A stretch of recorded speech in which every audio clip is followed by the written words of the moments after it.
She'll never have friends. Today, my autistic daughter is student council president. My name is Sarah, and I'm the mother of the most incredible 16-year-old girl you could ever imagine. Her name is Emma, and she has autism. But that's not the end of her story.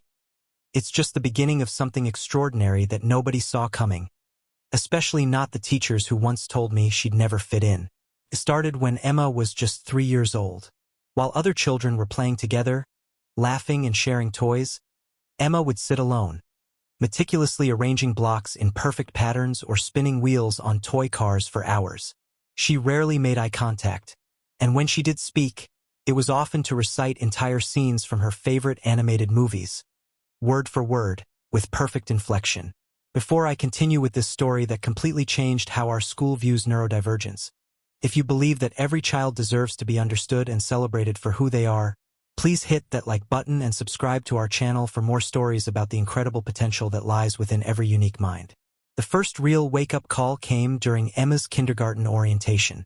Mrs. Henderson, the veteran teacher with 30 years of experience, watched Emma rock back and forth while covering her ears during the welcome assembly.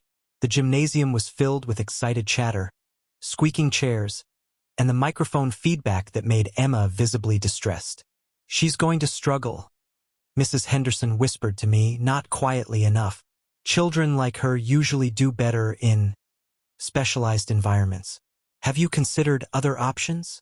I felt my heart sink. Emma wasn't even officially a student yet, and already she was being written off. But I knew my daughter. Yes, she was different. Yes, she needed accommodations. But she was also brilliant, kind, and had an incredible memory that amazed everyone who took the time to really listen to her.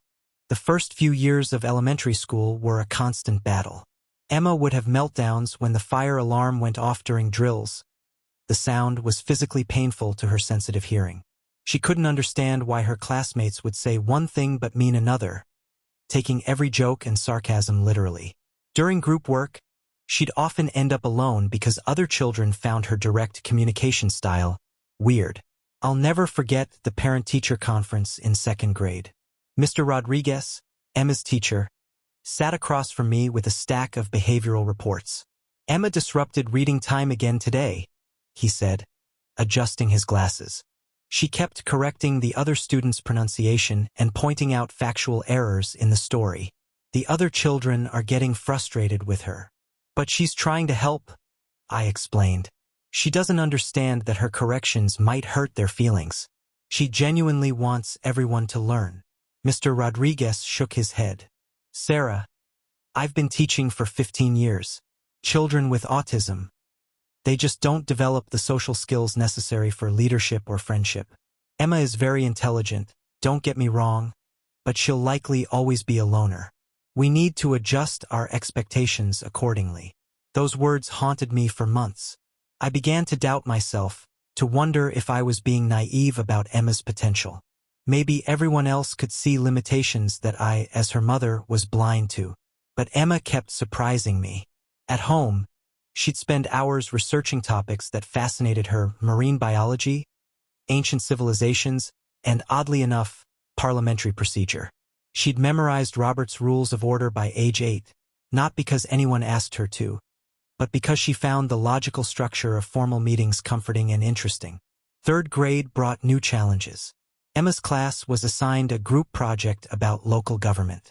While her teammates focused on making colorful posters, Emma researched the actual city council meetings, memorized the names of all the representatives, and created a detailed presentation about how local laws were made. During the presentation, while her teammates stumbled through their parts, Emma spoke with confidence and precision about municipal governance.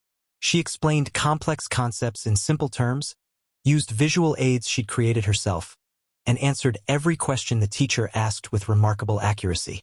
Mrs. Thompson, the 3rd grade teacher, was impressed but concerned.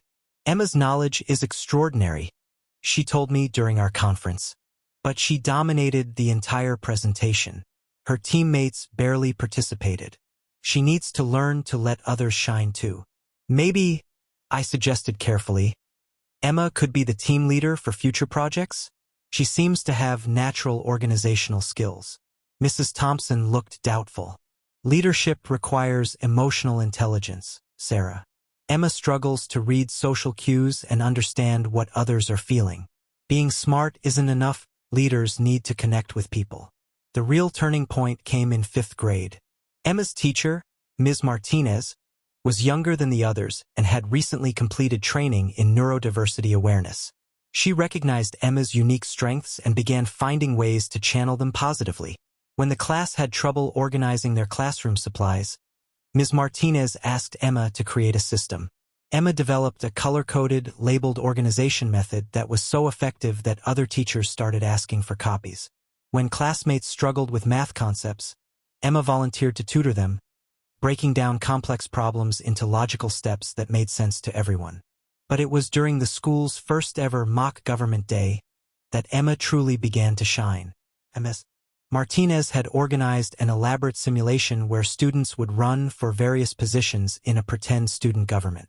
Most kids were excited about the campaign posters and speeches, but Emma was fascinated by the actual structure of government.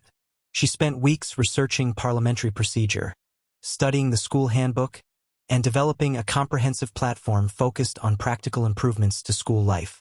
While other candidates promised longer recess and pizza parties, Emma proposed a peer mediation system to resolve conflicts, a student suggestion box with monthly review meetings, and a recycling program that would actually generate funds for school supplies. During the campaign speeches, Emma stood at the podium with her detailed notes and spoke about her vision for student government. She didn't use flowery language or try to win popularity with empty promises. Instead, she presented logical arguments, cited specific examples, and outlined clear implementation strategies. "I know I'm different from other candidates," Emma said, her voice steady and clear. "I don't always understand social cues, and I sometimes say things too directly. But I understand systems. I pay attention to details that others might miss, and I genuinely want to make our school better for everyone." The silence in the auditorium was deafening. Then, slowly, one student started clapping. Then another. Soon the entire room was applauding. Emma won the election by a landslide. But the real test came when she actually had to govern. Some teachers were skeptical, wondering if Emma could handle the interpersonal aspects of leadership. The first student council meeting was awkward. Emma followed parliamentary procedure to the letter, which initially frustrated some of the more casual members. However, something remarkable happened over the following weeks. Emma's systematic approach to problem-solving began to produce real results. The peer mediation program she'd proposed was implemented and immediately reduced office referrals by 40%. Her suggestion box idea generated dozens of practical improvements that the administration actually adopted. More importantly, Emma's direct communication style, which had once been seen as a social deficit, became her greatest leadership asset. Students knew they could trust her to give honest answers and follow through on commitments. She didn't play favorites, didn't engage in drama, and treated every student concern with equal seriousness. The transformation wasn't just in Emma, it was in how others saw her. Classmates who had once avoided her began seeking her out for help with problems. Teachers who had doubted her abilities started referring to her as a natural leader. Parents who had whispered about her odd behavior were now praising her innovative solutions. One of the most touching moments came during a school assembly about bullying. Emma stood up to speak, and for the first time she talked openly about her autism. "I want to share something personal," she began, her voice clear and confident. "I have autism, which means my brain works differently than most people's. For years, I thought this made me broken or wrong. But I've learned that being different isn't a limitation, it's a superpower." She went on to explain how her attention to detail helped her notice when students were being excluded, how her logical thinking helped her find fair solutions to conflicts, and how her different perspective often revealed problems that others missed. "Diversity isn't just about looking different," Emma continued. "It's about thinking different. When we include everyone, including people with disabilities, people who are neurodivergent, people who see the world in unique ways, we all benefit." The standing ovation lasted 3 full minutes. By the end of her first year as student council president, Emma had transformed not just the student government but the entire school culture. She'd established mentoring programs, created inclusive policies for students with disabilities, and developed a conflict resolution system that was being studied by other schools in the district. But perhaps most importantly, she'd proven that autism wasn't a barrier to leadership. It was a different kind of strength. The same Mrs. Henderson who had once suggested Emma might need a specialized environment approached me at the year-end awards ceremony. "Sarah," she said, tears in her eyes, "I owe you and Emma an apology. I was wrong about what she could achieve. She's not just succeeded, she's revolutionized how we think about student leadership." Emma went on to win re-election for her junior year, running unopposed because no one else wanted to compete against her proven track record of effective governance. She's now planning to study political science in college, with dreams of working in public policy to create more inclusive systems for neurodivergent individuals. The girl who teachers once said would never fit in is now the voice that other students trust most. The child who struggled to make friends is now surrounded by peers who seek her guidance and value her unique perspective. The daughter who was once seen as difficult is now recognized as a leader who makes difficult decisions with wisdom and fairness. Emma's story taught our entire school community that neurodivergence isn't something to be fixed or hidden. It's something to be understood, accommodated, and celebrated. Her autism didn't disappear or become irrelevant. Instead, it became recognized as an integral part of what makes her such an effective leader. Today, when new students with autism or other neurodivergent conditions enter our school, they're not met with lowered expectations or suggestions for specialized environments. They're met with curiosity about their unique strengths and excitement about what they might contribute to our community. Emma still rocks when she's thinking deeply, still needs noise-canceling headphones during fire drills, and still takes things more literally than her neurotypical peers. But these characteristics are no longer seen as problems to be solved. They're simply parts of who she is, no different from any other student's individual traits and preferences.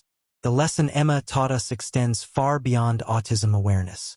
She showed us that when we make assumptions about people based on their differences, we limit not only their potential but our own growth as a community. Every person, regardless of how their brain works, has unique gifts that can benefit everyone when we create inclusive environments that allow those gifts to flourish. As Emma prepares for her senior year, she's working on her most ambitious project yet, a comprehensive guide for schools on how to support neurodivergent students in leadership roles. Her goal is to ensure that other children like her won't have to prove their worth against outdated assumptions about what leadership looks like. The girl who was once told she'd never have friends now has a support network of peers who value her exactly as she is. The child who was predicted to struggle socially is now the person other students come to when they need someone who will listen without judgment and provide honest, thoughtful advice. Emma's journey from isolated outsider to beloved leader proves that neurodivergence isn't a limitation to overcome. It's a different way of experiencing and contributing to the world that can enrich everyone's lives when we choose understanding over fear, inclusion over exclusion, and celebration over correction. Her story reminds us that every child, regardless of how their brain works, deserves to be seen for their potential rather than their perceived limitations. In a world that often demands conformity, Emma has shown us that our differences aren't obstacles to success. They're often the very things that make success possible in ways we never imagined. The next time you encounter someone who thinks differently, communicates differently, or approaches problems from a unique angle, remember Emma's story. Remember that leadership comes in many forms, that intelligence manifests in countless ways, and that sometimes the person who seems most different from everyone else is exactly the person everyone needs.